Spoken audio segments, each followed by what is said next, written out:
नमस्कार, स्वागत है आप सभी का द दिल्ली डायलॉग्स में। तो आगे की चर्चा को शुरू करते हैं। आरक्षण भाग 2, पहले का वीडियो आपने देखा होगा और इस वीडियो में मैं उसका डिस्क्रिप्शन में लिंक डाल दूंगा। तो जो टॉपिक हमारा था कि टाइप, मैंने आरक्षण के बारे में आपको बता दिया था सारा। अब उसमें जो रह गए हैं टॉपिक्स उसके बारे में बात करते हैं कंक्लूजन पे। टाइप्स ऑफ आरक्षण, क्या क्या हमारे यहाँ आरक्षण के टाइप हैं। देखो, धर्म जाति आधारित तो मैंने आपको बता दिया कुछ, फिर मैनेजमेंट कोटाज हैं, फिर जेंडर के हिसाब से महिलाओं को आरक्षण दिया गया है, निर्वाचन में भी एमएलए एमपीज बनने में भी उनको है, और बाकी शिक्षण संस्थानों सहित सरकारी सेवाओं में भी उनको आरक्षण दिया गया है। और धर्म आधारित है तमिलनाडु में, उसके बारे में बताता हूँ मैं आपको। और कई जगह जो है कॉलेजेस ने अपने कॉलेजेस के हिसाब से जो पोस्ट ग्रेजुएशन होता है, जैसे जिपमेर है, जिन्होंने जिपमेर से ही ग्रेजुएशन किया है तो उनके लिए भी सीटें रिजर्व की हुई हैं। तो और बहुत सारे मापदंड हैं, कुछ जैसे चंडीगढ़ जैसे टेरिटरीज हैं, यूनियन टेरिटरीज हैं, उनमें अलग 80% उनके लिए आरक्षण है।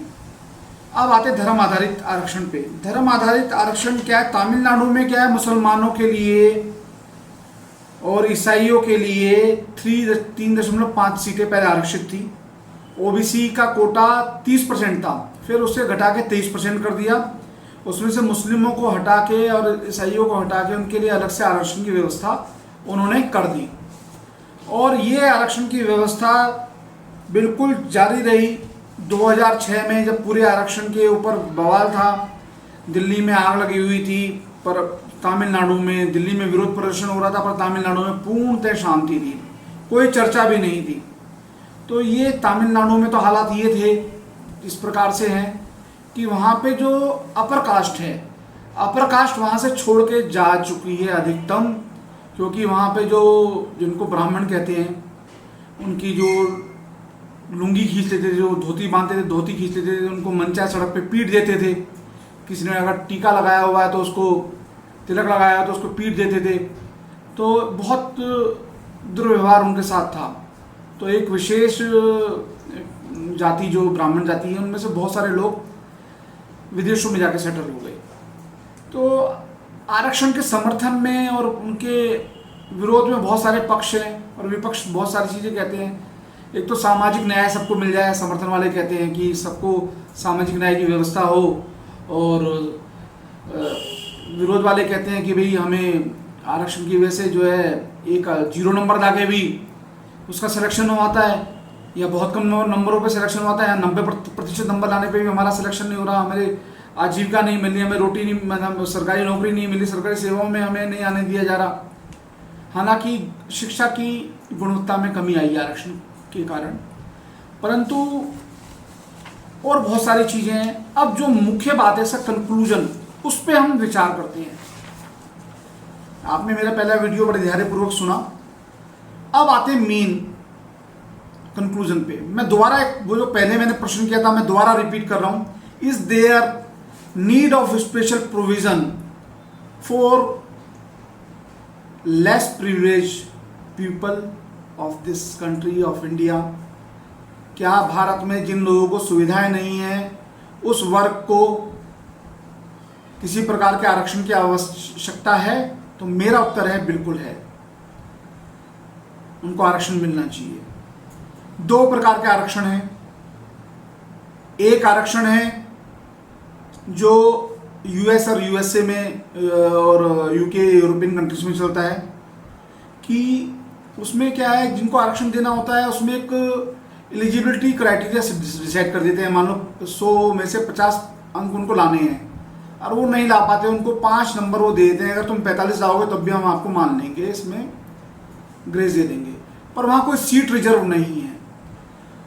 दूसरा है हमारे इंडिया में, यहाँ पे क्या है कि आपके चाहे माइनस में नंबर आ जाए, आपकी सीट रिजर्व है तो आपको नौकरी मिल जाएगी। ये राजस्थान में बहुत देखा गया है, कुछ लोग 0 अंक पाकर भी सरकारी सेवा में आ गए, यहाँ तक कि प्राध्यापक, अध्यापक, प्राचार्य और प्रोफेसर, प्राइमरी टीचर से लेकर शिक्षण संस्थानों में भी इससे लोग आ गए। तो जो न्यूनतम आहारता प्राप्त नहीं कर पा रहा, वो आगे क्या बच्चों का भविष्य बनाएगा, इस बात से आप समझने की आवश्यकता है। इनिशियली जो है 10 साल के लिए आरक्षण का प्रावधान किया गया था गवर्नमेंट ऑफ इंडिया ने, और वो धीरे धीरे इसको पॉलिटिकल टूल की तरह यूज़ करते करते हाँ जो भी सरकार आई उसने आगे 10-10 साल के लिए बढ़ा दिया गया। तो अभी मोदी सरकार ने 2020 में इसको 10 साल के लिए बढ़ा के 2030 तक कर दिया है।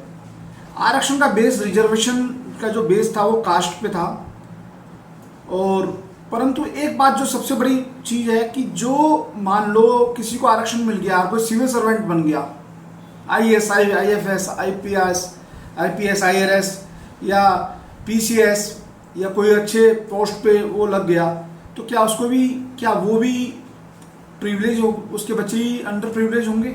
क्या वो भी शोषित होंगे उसके बच्चे? क्या उसके बच्चे कोई भी सुविधाओं से वंचित होंगे? नहीं। तो उनको आरक्षण क्यों दिया जा रहा है? क्योंकि पॉलिटिकल टूल की तरह यूज हो रहा है। तो इस पे बहुत ध्यान देने की आवश्यकता है, जो कोई सरकार देना नहीं चाहती, ना ही वो कभी देगी। अगर कोई सामान्य जाति का है व्यक्ति जिसको खाने के लाले पड़े हुए हैं, वो अपने बच्चों को पढ़ा रहा है, क्या उसको आरक्षण की आवश्यकता नहीं है? उसको भी आरक्षण मिलना चाहिए।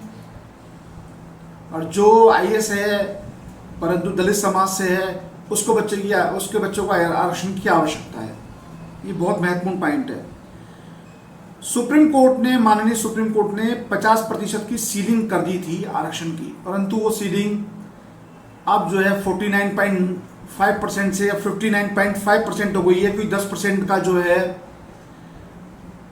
जनरल कास्ट के लिए भी, economic weaker section of general caste के लिए भी सरकार ने आरक्षण की घोषणा कर दी है। और कहीं कहीं ये 59 से 69, और तमिलनाडु में जैसे बताया था 80% तक ये आरक्षण है। तो हालांकि ये जो 10% जो रिजर्वेशन दिया गया है, ये मोदी सरकार से पहले माननीय प्रधानमंत्री नरसिम्हा राव ने 1991-92 में ये लागू कर दिया था कि इनको भी 10% आरक्षण दिया जाए। हालांकि उस समय सुप्रीम कोर्ट ने इस पर रोक लगा दी, परंतु अब वर्तमान सरकार इसका पूरा का पूरा क्रेडिट लेके अपने ऊपर लेना चाह रही है। दूसरी एक बड़ी बात है, आरक्षण का जो मूल्य उद्देश्य था वो ये था कि समाज में समानता है, जो पिछड़ा हुआ वर्ग है या दलित व समुदाय है हमारा, वो भी, उसका भी उत्थान हो। परंतु क्या उत्थान हो पा रहा है? बिल्कुल उत्थान नहीं हो पा रहा है। इक्वलिटी के लिए था। अब मान लीजिए दो विद्यार्थी के दो परीक्षार्थी एक कंपटीशन में बैठते हैं, एक है दलित समाज से, एक सामान्य समाज से, दोनों को नौकरी मिल जाती है, दोनों इक्वलिटी पे आ गए। एक को रिजर्वेशन से मिल गई, एक को अपनी मेहनत से मिल गई, मेहनत जिसने भी करी पर इसके कम अंक पे भी मिल गई, इसको मेरिट में आना पड़ा। दोनों एक ही डिपार्टमेंट में नौकरी करते हैं, 5 साल बाद इसका प्रमोशन हुआ था, यहाँ पे पहुंच जाता है और ये यहीं पे रहता है। तो क्या ये इक्वलिटी हुई? ये तो एक डायगोनल बन गया। ये तो कहाँ इक्वलिटी हुई? जो प्रमोशन का में आरक्षण दे रखा है, दिया जाता है, वो तो इनइक्वलिटी को दर्शाता है। तो प्रमोशन में अगर आरक्षण दे रहे हैं तो जो समाज में हम समानता लाने का हमारा उद्देश्य है वो तो पूरा होता ही नहीं है और कभी पूरा होगा भी नहीं। और सबसे महत्वपूर्ण एक बात मैं इसमें वीडियो में आपको बताना चाह रहा हूँ कि जो SC में जो जैसे जातियाँ हैं, लगभग 200 से 500 जातियाँ करीब SC में हैं, उनमें से केवल 2-3 जातियाँ ही हैं जो इस आरक्षण की मलाई का यूज कर रही हैं। यकीन मानिए मेरा, बाकी तो बेचारों को आरक्षण का अर्थ भी नहीं पता, वो उनका कोई उत्थान नहीं हुआ। केवल 2-3 जातियां इस मलाई को चाट रही हैं, मलाई का सेवन कर रही हैं। और सेम एज अनुसूचित जनजाति मतलब ST में, ट्राइब्स में भी 1-2 जातियां हैं जो इसका भरपूर फायदा उठा रही हैं। बाकी जातियों को तो पता ही नहीं, वो भी बेचारे आदिवासी अपने बस्तियों में जी रहे हैं। तो इसका बेनिफिट केवल कुछ ही जातियों को मिल रहा है। तो सरकार को इसमें भी सर्वेक्षण करना चाहिए और जो मुख्य धारा में जो जातियां रह गई हैं उनको लाना चाहिए, जो जिससे आरक्षण का हमारा उद्देश्य है वो पूर्ण हो, और आरक्षण को हम एक समय सीमा के तहत लाके कहीं ना कहीं इसका इसको न्यूनतम स्तर पर इसको लेके आ पाएँ, जिसमें सामाजिक सुधार आवश्यक हो। वो कैसे होगा? जब सभी को आरक्षण की व्यवस्था का लाभ मिल जाएगा तो उनका सामाजिक उत्थान होगा, उनका आर्थिक उत्थान होगा, तो उनको फिर आरक्षण देने की आवश्यकता नहीं रहेगी। दूसरा, जो भारत में आरक्षण की व्यवस्था थी समाज को जोड़ने की थी, पर क्या समाज जोड़ पा रहा है? हम किसी को जाति सूचक शब्द नहीं कह सकते, कोई मुझे नहीं कह सकता, मैं किसी को नहीं कह सकता। तो जाति सूचक शब्द हमें सर्टिफिकेट मिलता है जिसके आधार पर हम नौकरी प्राप्त करते हैं एसडीएम ऑफिस से। तो हमें एक तरफ तो सर्टिफिकेट प्रमाण पत्र देके कि आप फला जाति के हो, आप फला निम्न जाति के, आप फला उच्च जाति के हो, उन निम्न जातियों में जो जातियाँ हैं उसमें वर्गीकरण कर रहे हैं, और दूसरी तरफ हम कह रहे हैं कि हम समाज को एक कर रहे हैं। हम तो बांट रहे हैं समाज को। हम तो चाहते हैं जातियाँ खत्म होनी चाहिए। वर्ण अलग है, जाति अलग है, जातियाँ खत्म होनी चाहिए। तो इस विषय में कोई भी ध्यान नहीं दे रहा। सरकार केवल पॉलिटिकल टूल की तरह यूज़ कर रही है और इसको बांट रही है। जितने भी हिंदू शैक्षणिक संस्थान हैं उन सब में आरक्षण की जो नीति है हमारी भारत सरकार की लागू होती है, परंतु अल्पसंख्यक जो भी समुदाय है जिनके शैक्षणिक संस्थान हैं उन पर यह नीति बिल्कुल लागू नहीं होती है।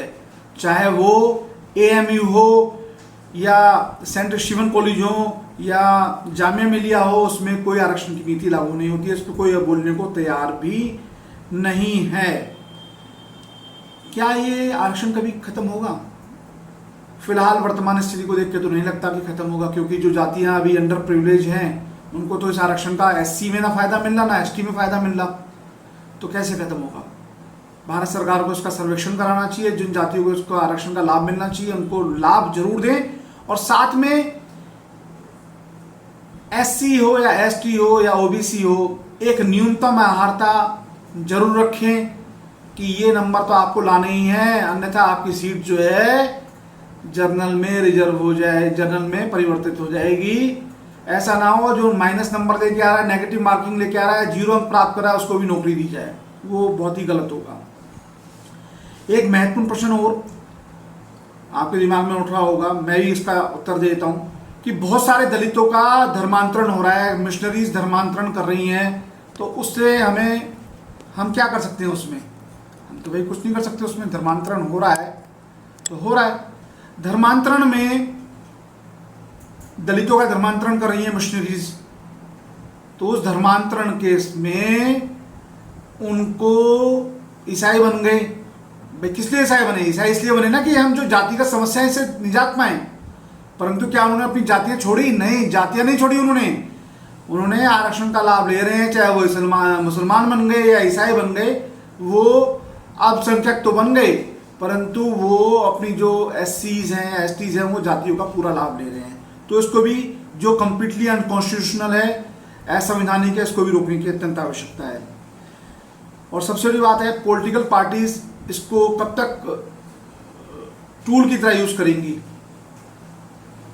पॉलिटिकल टूल की तरह यूज करेंगी, इसका भी कहीं ना कहीं अंत होना चाहिए। और सबसे महत्वपूर्ण बात यह है, हमारी सरकार में माननीय सुप्रीम कोर्ट से लेते हैं, वहाँ भी एक हायरची बनाई हुई है। Supreme court senior advocate designate करता है कि ये सीनियर एडवोकेट है, या हाई कोर्ट भी सीनियर एडवोकेट डेजिग्नेट करते हैं। एक एडवोकेट, मैं एडवोकेट हूँ, मैं सीनियर एडवोकेट नहीं हूँ, तो मुझे सीनियर एडवोकेट डेजिग्नेट कर देंगे तो मैं अपने आगे सीनियर एडवोकेट लिख दूंगा। और सुप्रीम कोर्ट में अगर कोई हमें पिटीशन फाइल करनी होगी तो हमें उसमें लिखना, हम एडवोकेट ऑन रिकॉर्ड के जरिए ही उसको फाइल कर सकते हैं, जिसे कहते हैं AOR। तो वहाँ पे भी ये हायरकी है।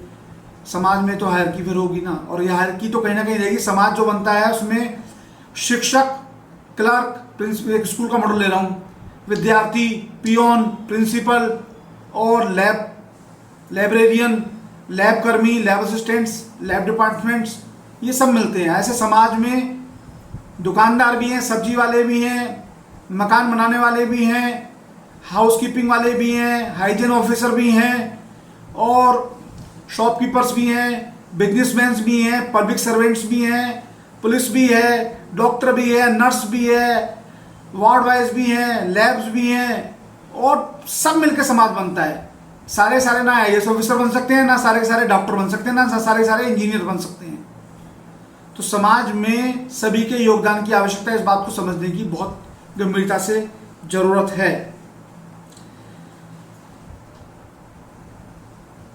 वीडियो को विराम देते हुए मैं केवल ये कहना चाहूँगा, समाज के अंदर जिस प्रकार एक मंत्री या कोई आईएएस ऑफिसर किसी अपने बिल्कुल पियोन से अपनी लड़के की या लड़की की शादी नहीं करेगा, उसी प्रकार से ये जो नाटक चल रहा है विविधताओं वाला कि भाई इसको ख़त्म किया जाए, वो ख़त्म नहीं होगा।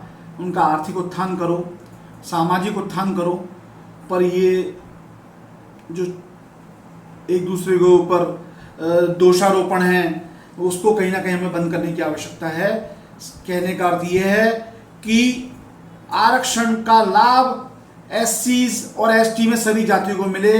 ओबीसीओ में बहुत संभ्रांत लोग हैं, मेरे भी जानने वाले कुछ लोग हैं जो सामान्य जाति से कहीं ज़्यादा जमींदार हैं, उनकी भी व्याख्या होनी चाहिए।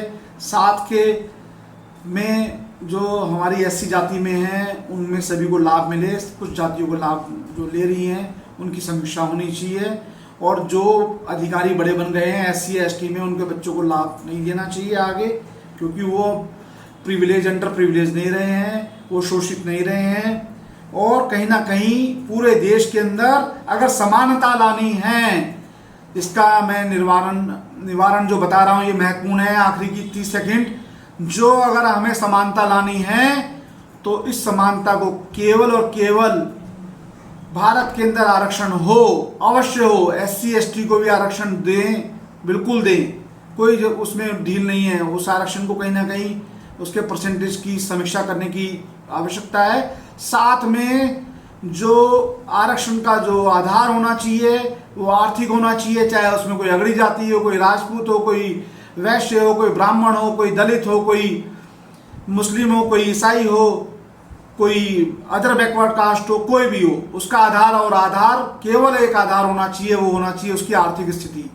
इसी के साथ मैं इस वीडियो को यहाँ विराम देता हूँ। मैं समझता हूँ कि जो मैंने आपको जानकारी दी है दोनों वीडियो में, उससे आपको आरक्षण के बारे में पूर्ण जानकारी मिल गई होगी और उसका समाधान भी कहीं ना कहीं जो मैं बता रहा हूँ उससे आप सहमत होंगे। अगर मेरी वीडियो आपको पसंद आई, आप इससे सहमत हैं, तो इसको वीडियो को लाइक कीजिएगा, शेयर कीजिएगा, कमेंट्स कीजिएगा और मेरे चैनल को सब्सक्राइब जरूर कीजिएगा और बेल आइकन को हिट करना बिल्कुल ना भूलिएगा, जिससे मेरी आने वाली वीडियो की नोटिफिकेशन आपको मिलती रहे।